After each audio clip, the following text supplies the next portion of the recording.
It's time to talk because this is the debut episode of the BetRivers Table Talk podcast presented by Poker News. I am Chad Holloway, joined by Keith Becker, who is in Pennsylvania, one of BetRivers' primary markets. Keith, thank you for joining me for this new show. Super happy, super excited to be here, Chad. Thank you so much for having me. I'm excited to kick this off with you. Yeah, so for those of you that don't know, I'm Chad Holloway, host of the Poker News podcast, and Keith was our Poker News Pennsylvania ambassador up until the end of 2025, transitioning over here to co-host what will be a monthly podcast devoted to all things BetRivers. So we are going to talk about big storylines, big winners, tournament series, and of course, any special events and big guests, including who better to have, Keith, than Phil Galfond as our first guest. Absolute legend. Yes. Yes. Very excited about that. Yeah, he will join us here a little bit later on in the show. So, but Keith, for those who don't know, you have a longer history with BetRivers than I do, and you actually get to play there. I don't, unfortunately, being in Wisconsin. Can you tell those who might not be familiar with you a little bit more about yourself? Sure. Hey, I'm Keith. I've been streaming for over a decade. I've been in the online poker streets here in PA since day one, back in like 2019. I actually reached out to BetRivers myself when they soft launched in 2024 because I love the vision of Phil Galfond and BetRivers. I've followed him since Run It Once and the Veni Vidi Vici, the Phil Galfond challenge. I was glued to my screen. So these days I've worked with Poker News in addition to being sponsored now with BetRivers.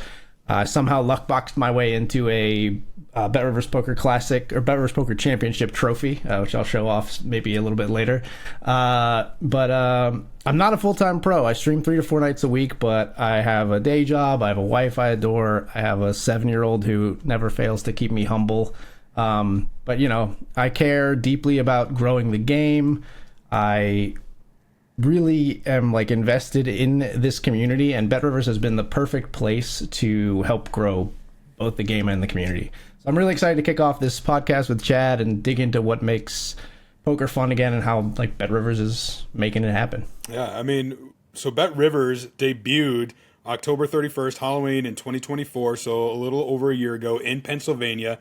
It really focuses on a player first poker experience, which there's been online sites that have done that in the past, but nowadays, I don't know, they don't have the recipe dialed in like BetRivers does. And I think that's a good reason why they've captured such a market share in such a short period of time. Yeah, absolutely. I think, there's a lot you can speak to there in terms of the from Rakeback Revolution to community generated. The latest thing they did that I've been laughing about was the Sock the Halls promotion, which came from basically an offhand Discord comment a couple of months ago, and BetRivers just kind of ran with this sort of meme, what the community wants, holiday socks giveaway, where you could win socks for a variety of different finishes in tournaments, cash games, sit and goes.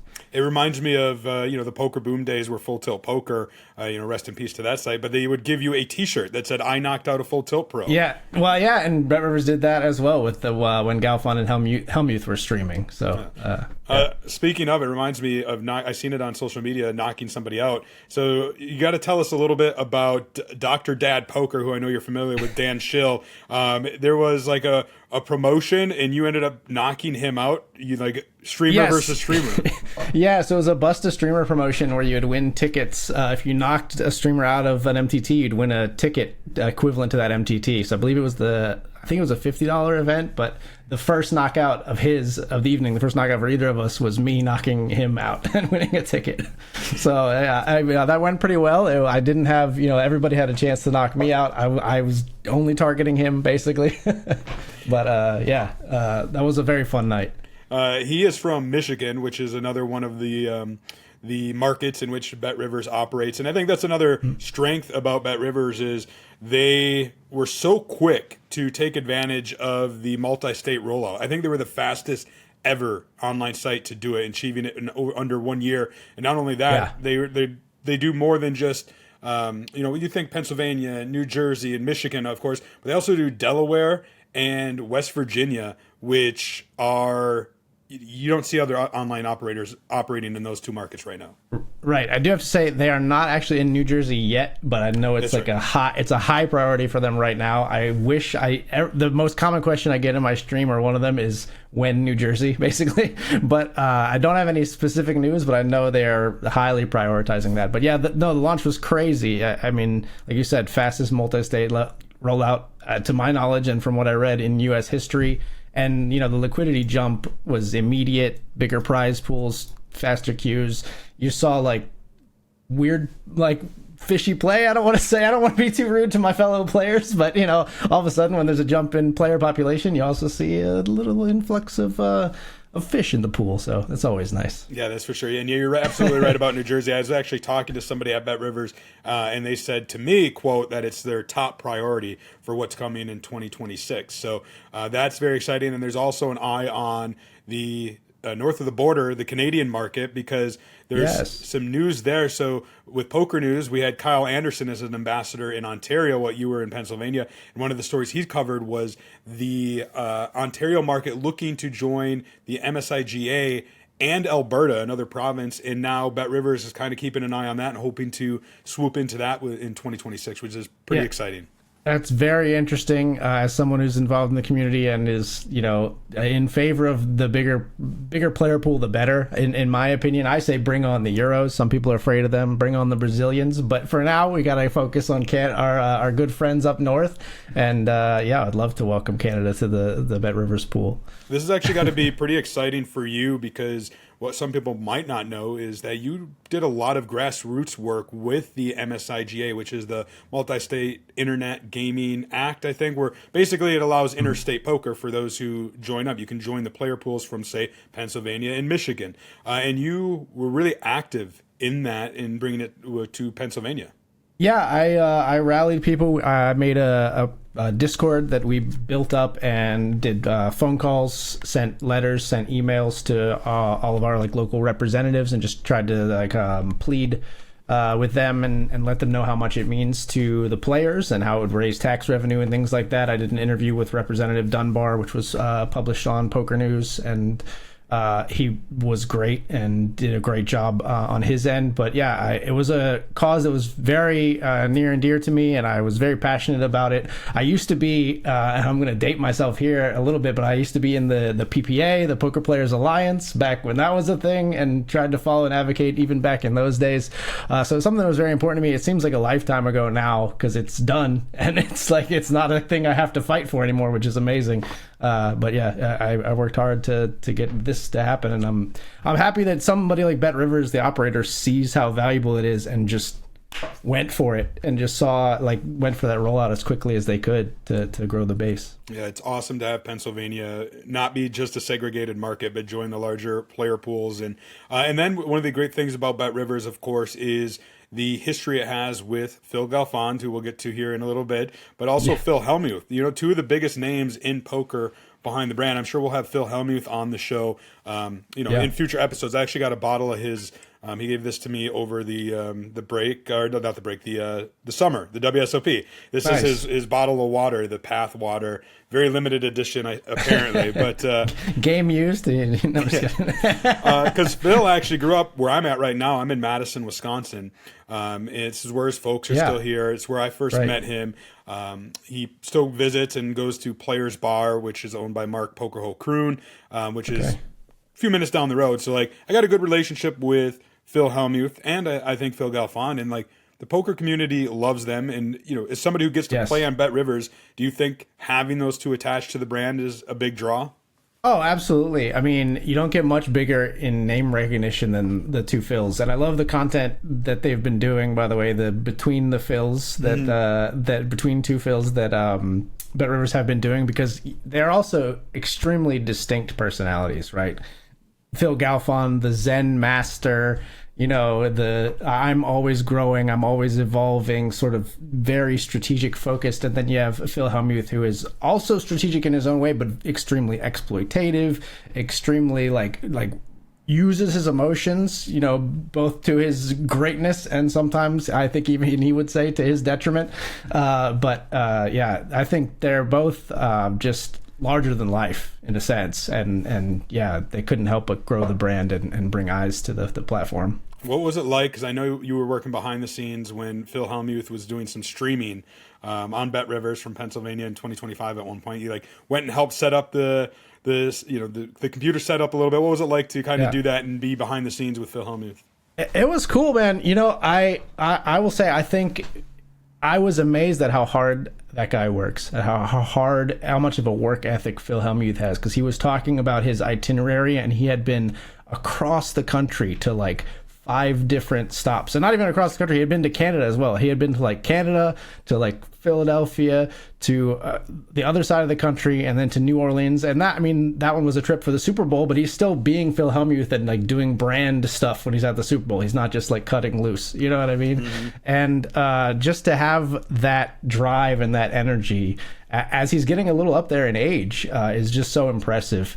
And and he brought that to the tournaments on BetRivers and the streaming. I thought he did an excellent job. Streaming is not easy if you've never done it before. Most people's first streams, I always tell people when they're starting out, are terrible. Phil's wasn't. He did pretty well because he's just a natural showman.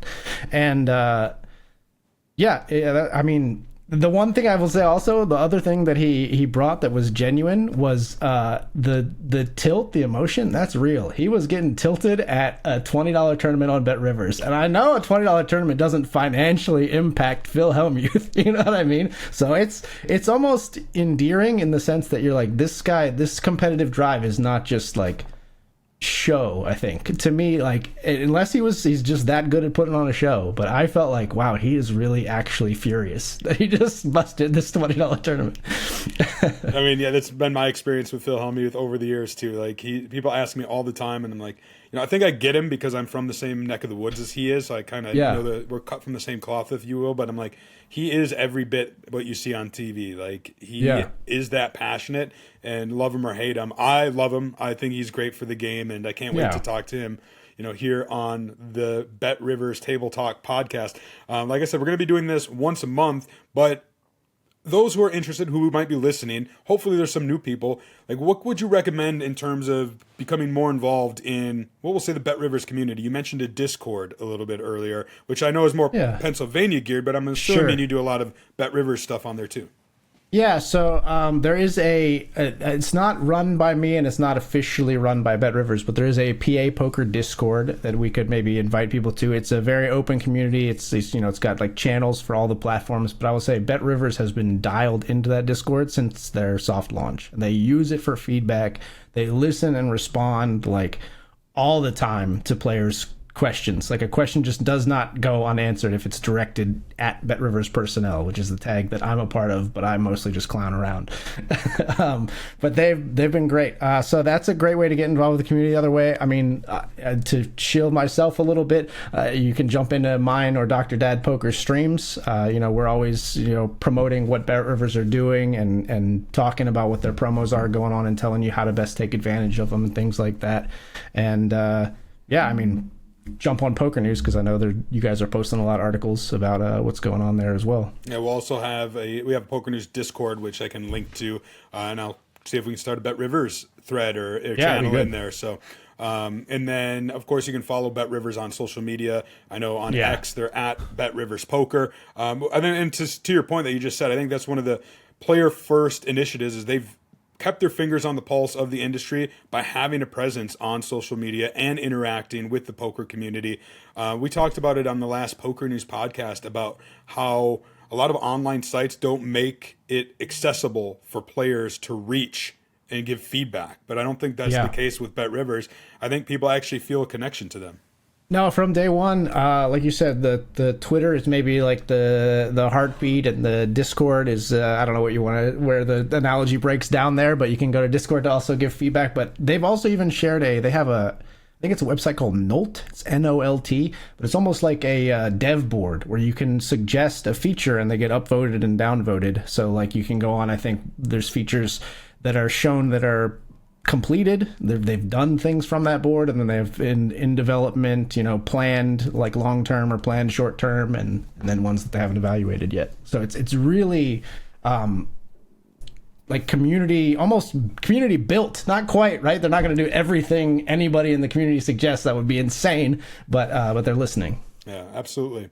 Well, one of the things I talked about with Phil Galfond was the community, among many other topics, and looking forward to 2026 and what might be coming. So I think without further ado, let's bring on our first ever guest on the BetRivers Table Talk podcast presented by Poker News, Mr. Phil Galfond. All right, I am with our first ever guest here on the BetRivers Table Talk podcast presented by Poker News, somebody I always enjoy chatting with every time we get together, Phil Galfond. Thank you for taking the time to be our first guest. Thank you for having me, Chad, and I'm excited about the launch of this podcast, and I can't wait to watch a lot of it. Yeah, it's going to be good. We're going to talk a little bit about BetRivers and what they've done since they debuted on October 31st, 2024. So we'll kind of bring us up to speed through 2025 and then look ahead in 2026. But let me start with that. Let's take it back to Halloween back in 2024. BetRivers Poker officially launches, bringing this player-first experience to the U.S. market. You've been involved. What's it been like to be involved with BetRivers and then to see it grow up to this point? It's been exciting and fun, and it's when long before BetRivers, when I started Run It Once Poker, which we then sold and became BetRivers, it was very important to try to build a player first site and a focus site. And I guess one of the things I feared in selling the company is that it would without full control over it, the mission would change. And one of the reasons I was really excited to work with BetRivers and RSI, who owns BetRivers, is that they have a player-first mentality as well. And I think I've been even more pleased with how it has gone, because I think, if anything, it's gotten more player-friendly as BetRivers Poker, with customer service, big rewards, and low rake. And so I guess I'm just really proud and, in a way, grateful that it gets to continue on as I dreamt it up.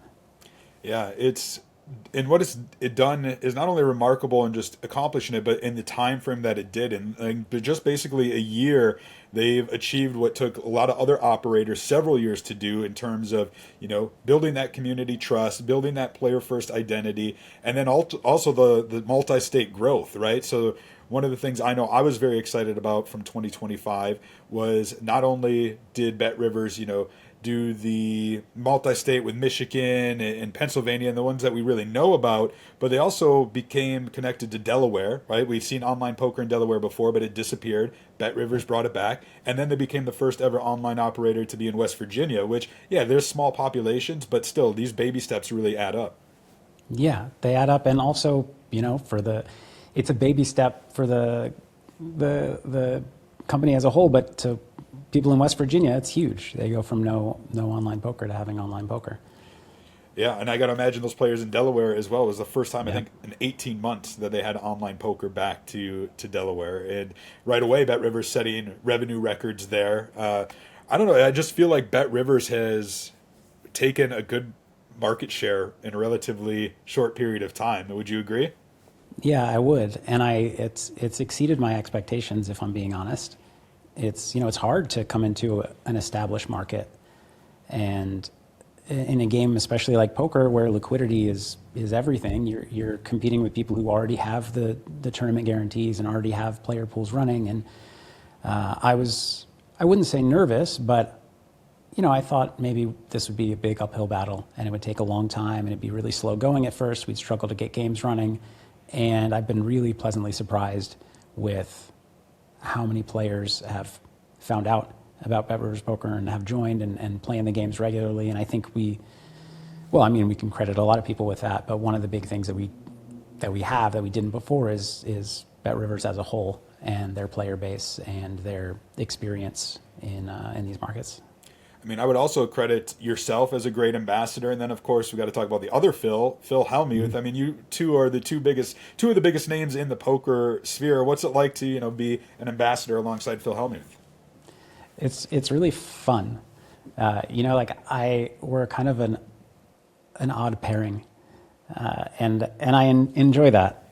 and I really like Phil, and we've had I really enjoyed, even though I lost, when we played our kind of heads-up battle, and I'm looking forward to more of that. But he's a really entertaining guy, and he's a fantastic player, and it's really interesting playing against his style too. So I hope we have more opportunity. I mean, we will have more opportunities for that, and I look forward to that. But it's Phil brings so much attention to poker as a whole, and now that we have him at BetRivers Poker, to us, and so he's fantastic to have as an ambassador. Yeah, I think it's great that, these events that you guys do, like you said, you just mentioned the heads up thing that you did. I know that there's been a lot of knockout tournaments where if somebody, knocks somebody out, kind of the old school, you get a shirt saying I knocked out Phil Hellmuth, Phil Galfond. I think there's a promotion going on right now with some socks involved as well, which is just those little touches I think it's something we've been missing a little bit from kind of, we'll call the glory days of online poker, 20 years ago. Yeah, I agree. And I mean, this is self-serving and for BetRivers, but I think we are, with BetRivers, we're now a big company, but still operating like a small player-first, player-driven company, like by players. And a lot of other sites do many things very well, but they are larger companies, and they aren't as in touch with the community, in my view, as we are able to be or just happen to be. And I think the philosophy and that kind of small company feel with resources behind us now is how you get what you're talking about, and those nice touches and the things that players really come to remember. Yeah. I mean, I think for me, part of the thing that I attribute the success to is that it seems like BetRivers cares. You guys are out there fielding concerns, interacting with the community. I know there's a Discord that people can get involved with. There's a very active Twitter, whereas a lot of other online operators, when you have a customer complaint, it's kind of like screaming out into the ether. So I think BetRivers does a good job on that. And then, of course, like you said, the resources. As you guys have grown, there's been a lot of things, especially in 2025. I think I've seen a stat, 1.1 million in guaranteed prize money was awarded in that first year. There's been some great online series. The multi-state summer series was 71 events in, I think it was August, and then September, October, the BetRivers Poker Championship, and more recently, I love the name, the GobbleKnocker PKO series, which awarded almost 300K over 26 events. We just recapped that on Poker News. Nice. So it's fun. Like, I don't know, BetRivers is doing a lot of fun things, and it seems to be built kind of like what you started, with your site at the beginning, is to kind of take it back to the old school, and I'm really glad to see BetRivers carry that mentality forward. Yeah, thank you. I don't know if I have much to add, but it is fun, and it is, we built the site based on some of our favorite things that existed in the past, and we're worried we're going away. Yeah, I'm glad to see it return, and obviously is resonating with players because it continues to grow. We're adding this podcast as part of the BetRivers offering, which I'm excited. I know in 2026, so let's look forward a little bit. Not only BetRivers, but I want to talk about yourself. But I know from a BetRivers perspective, one thing that's a top priority is a New Jersey launch. Yeah. I mean, New Jersey. I was hoping at least that we were going to add it during 2025, and I know some others we were as well. But the thing about regulations is I can't do anything about it. Yeah. And so I sit back and watch. And I mean, like you said, BetRivers Poker launched in several states faster than anybody had before. So the team really knows what they're doing, and they're really good at it. And yet there are just still hurdles that have to happen. But New Jersey is a big player pool. They love poker. And it's going to be great to add them. And anytime you can add a large player pool, it does so much for the games that already exist and your other players. It's not just additive, it's multiplicative, because more players come in, the games are running more regularly. It makes more people want to continue playing at your site rather than go somewhere else. It makes people check in more often because they more often see the games that they want to play and get to add lots of tables. So I'm eager for that to happen, and I mean, I'm generally always eager for more U.S. states to to legalize, regulate online poker and join the shared player pool.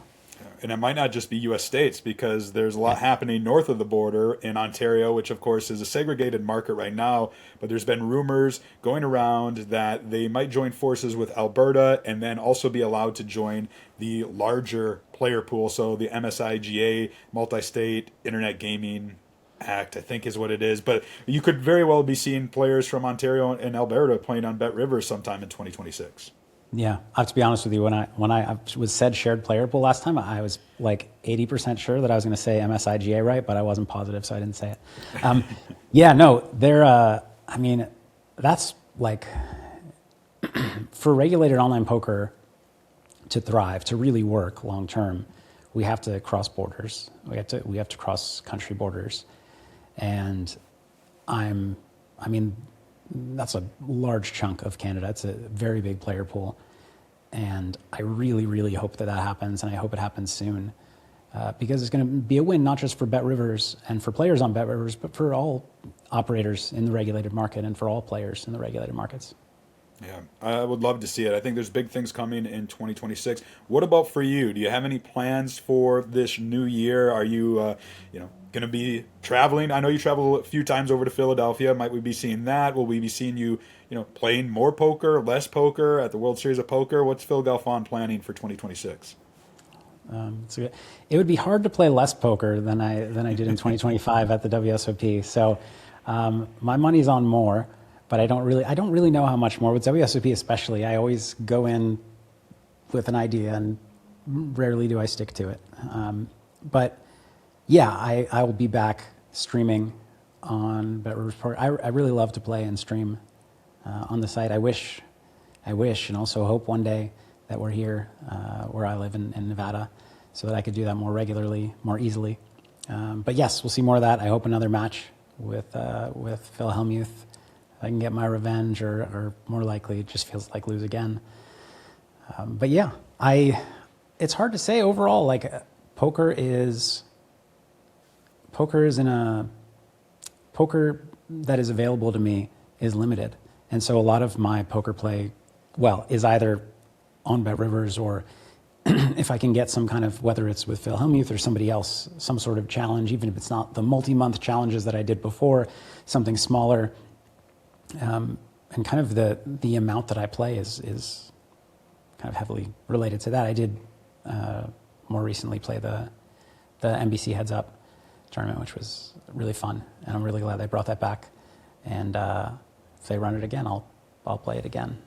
But I hope to see kind of more things like that, like individual special events, and hopefully, and some. I know that I haven't made it out to Helmy's home game. Mm-hmm. that we run, and I plan to do that this year, so that'll be fun. Yeah, I do recaps of Helmy's home game for Poker News, and they've been a lot of fun. It's a great cast of characters. Would love to see you play that. And then, did you play back when it was the NBC National Heads Up Poker Championship? Did you play? Because I've been rewatching those, but I'm only through season 4 at this point. I did. I feel like I maybe only played it once. It could have been twice. But I did. Yeah. And then more recently, I know those episodes are now on Poker Go, so people can tune into that. But how did you do? I haven't watched it yet, but how did you do, and who did you face off against? I think that I don't know for sure if it's over. So so no spoilers. Yeah. No spoilers. It might be, it might not be, but I don't know. And but it was really fun, and I mean, it's a semi-spoiler. I really enjoyed playing against Richard Seymour, who is, like, we've been friendly for a while, and he's such an awesome dude. And I actually caught a lot of hands against him. I guess that's semi-spoiler too. But it was just, I don't know. It was just nice to hang out with him and play. And he played really well. Yeah, I've seen him at events before. He's a former NFL football player for the Patriots and the Raiders, I believe, and just a awesome guy and a great poker player. So I'll look forward to that match. Has there been any talk, maybe high stakes poker? I know you played that once upon a time way back in the day. I don't think you got invited back because whatever reasons, but there's a whole new seasons now. I did. Yeah. No, the first time I played, I was in NIT and I didn't get invited back for a while. I did come back later in future seasons a couple times, and I was not a nit, and I punted a decent amount of money.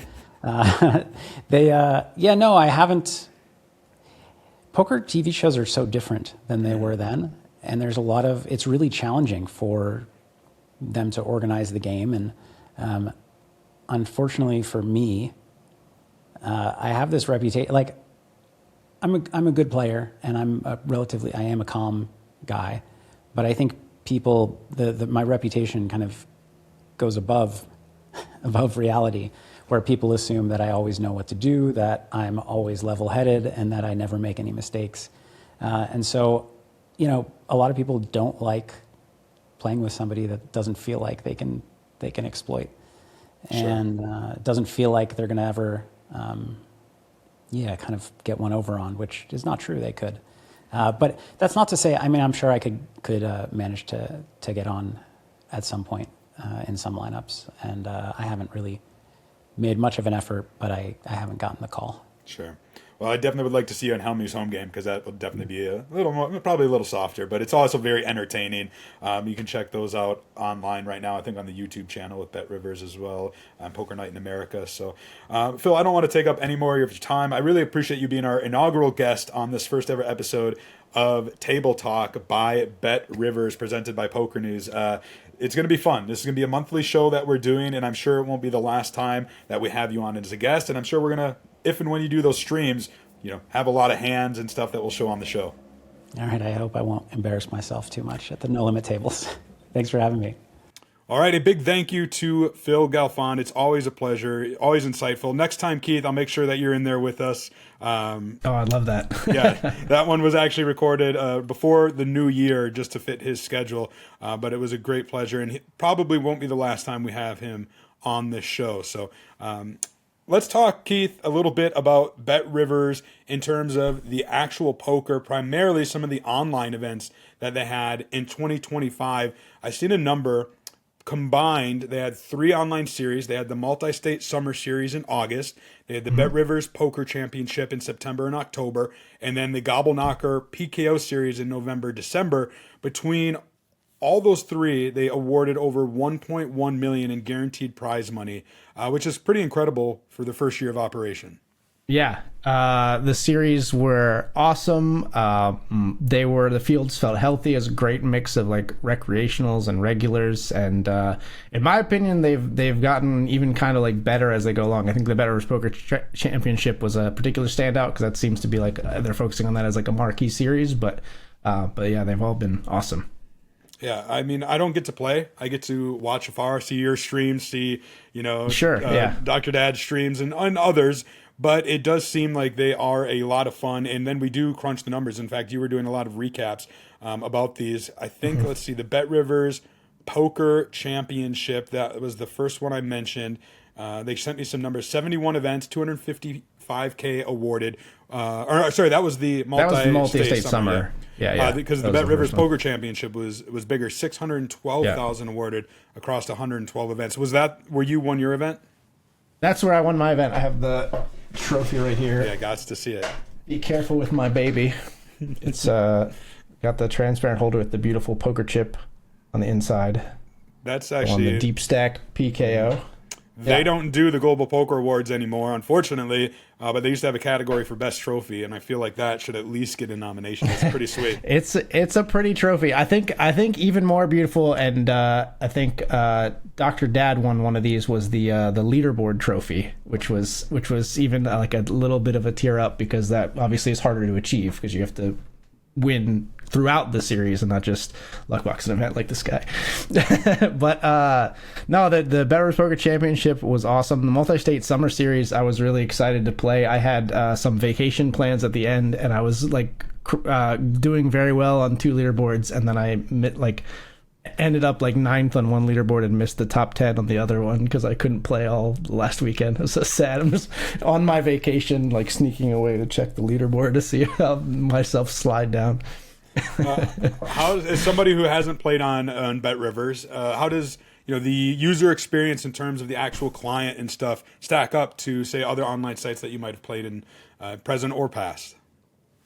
I really like it. I like the graphic design, especially of the site, quite a lot. It's very modular in terms of all the things you can do in terms of, like, you know, felt colors and backgrounds and things like that. And I find it very easy to navigate. They have some interesting, unique features as well. One thing I really like on BetRivers that they added is in every tournament lobby, you can look and see an estimated time for the tournament to end. So if you're planning out your session and you're saying, well, I don't know if I want to be up this late, you can see how late you'll be up approximately. And, you know, it's like, it's constantly, from what I understand, reevaluated as that tournament goes on. It's not a static number. It's based on on average, how often that tournament lasts.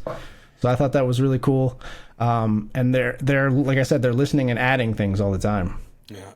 So when I pitched the show idea and we came up with the concept of doing a podcast show devoted solely to BetRivers, I said at one point I'm going to need to make my way out to one of the markets. I guess yeah, Michigan's, absolutely. and I was going to think like Pennsylvania, but actually now I think about it, like Michigan is part of the market, and the Upper Peninsula is about a 3-hour drive for me. So I could technically let DrDad know you're coming to sleep over. Whatever the next series is, I might have to get up there and maybe test it out myself. Now that I think about it, that would be a lot of fun. Another big series that I thought was fun, and I actually want to show the video of it, was the BetRivers Poker GobbleKnocker Series. Yeah. And you did a fun little video to promote it. Check it out. I did. So there you have it. I mean, you're a boxing champion there, Keith. yeah. I decided to have a little fun with a bit of unique content rather than to just, hey, everyone, there's a series, you know. So I like doing that kind of stuff. BetRivers really embraced it and said they want more of that content in the future, which is both extremely encouraging and also intimidating, because now I got to try to think of something else. But it's I live for that stuff. So the GobbleKnocker series was great. It was all PKOs. So I studied up on PKOs and just how wild you have to get with your ranges and stuff like that. I think PKOs are very interesting, and there's a reason they're so popular with recreationals. They're further from solved, and, you know, you can get that instant gratification, that instant reward for your buy-in. I always feel amazing when I satellite into a PKO and then right away win a bounty, and so you're free rolling like from the jump. It's beautiful. So yeah, I think it was a great take to do after their championship, was to roll right into the PKOs. Yeah, they had 26 events, over 3,400 entries combined, and almost 300K awarded. And there was a 2-time winner. Shout out to Shaka Braz, who was the only multi-event champion of the series. Took down the $50 Ironman and $200 Sunday Showdown. It's always exciting when there's somebody who can nab 2 trophies. Shaka Braz is a good dude. I met him when I was out in Vegas at one point. He's good friends with DrDad in real life, I think. I mean, I think they met via playing online, but they've battled online and in live tournaments and things like that. And he's a good dude. One of my hopes with this show is, you know, obviously we're going to hopefully reach these players who play on BetRivers and they're entertained and might want to join us. I know a lot of people like to hide behind their screen name, but if anybody ever wants their 15 minutes in the spotlight, if you will, it'd be fun to get some of those players on here and talk about it. Yeah, absolutely. I mean, I think the Twitch poker community can be extremely tight-knit in some ways, and I don't think that would be too much of an obstacle. I think there's some of them we get on here, and especially if they get to brag, you know, especially when it's the 2-time trophy winner Shaka Braz or whatever. Well, Keith, I'm very excited that we got to finally launch this show. As I mentioned, it's going to be once a month. There is no set timetable as to when, and the reason is because we're not quite sure what's going to be happening with BetRivers, and we want to remain flexible. So there's a good chance that it'll probably be towards the end of most months if it's quiet, but we'll just adjust as we go, right? Like, so if there's another online series in the spring, we're going to want to do a show right after it so we can recap it for everybody, or maybe one right before it so that we can promote it. So we're just going to remain very fluid in that spirit, if you will. Yeah, and I think there's going to be a lot to look forward to in 2026. I mean, we talked about New Jersey, maybe eventually Canada, new game types possibly being added, user interface, GUI improvements, all that kind of stuff. So I think, BetRivers proved in this first year that U.S. online poker can be done in a very cool way, and I think we're gonna have stuff to talk about. I was gonna say, like, if they accomplished what they did in 1 year, imagine what they're gonna accomplish in 2 years. So should be a very exciting 2026. Do us a big favor, like, subscribe, give us a 5-star review. It's gonna help, especially with a brand new show such as this. Tell your friends if you are on BetRivers playing, share it. Let the word out that there is a show devoted solely to BetRivers. It is called the BetRivers Table Talk Podcast, presented by PokerNews. I will link to all the audio versions and whatnot, but it was fun. Thank you, Phil Galfond, for joining us. Keith, thank you. It was fun. I've had you on the PokerNews podcast before as a co-host, but now we're permanent co-hosts of this very show, and it should be a fun 2026. Very excited about it. And like Chad said, I know it's cliche, everybody says it, but give us a like and a subscribe. It really does help with something like this. We appreciate it. And give yourself a shout out too if they want to watch you playing on BetRivers. Where can they do that? Absolutely. You can come find me I'm live 3 or 4 nights a week on Twitch primarily, but you can also find me on YouTube and Kick. I try to dual stream, so you can watch me on the platform of your choice. On all 3 of those, you can find me at my username is Accidental Grenade, which has a silly gaming origin story, but we can get into that in another episode. I bet you we will be showing a hand or 2 or 3 or more as the show goes on of you from your stream. So if you play any interesting ones, any big ones, make sure you clip them so we can throw them in here. Absolutely. I intend to. Well, it's one of my New Year's resolutions, actually, was to be more consistent with posting short form content, including stream clips. So now I have 2 impetuses. There we go. All right. Well, that's going to do it for episode 1 of the BetRivers Table Talk podcast presented by Poker News. I am Chad Holloway, Keith Becker. We will be back in February with a brand new episode, so be sure to join us then.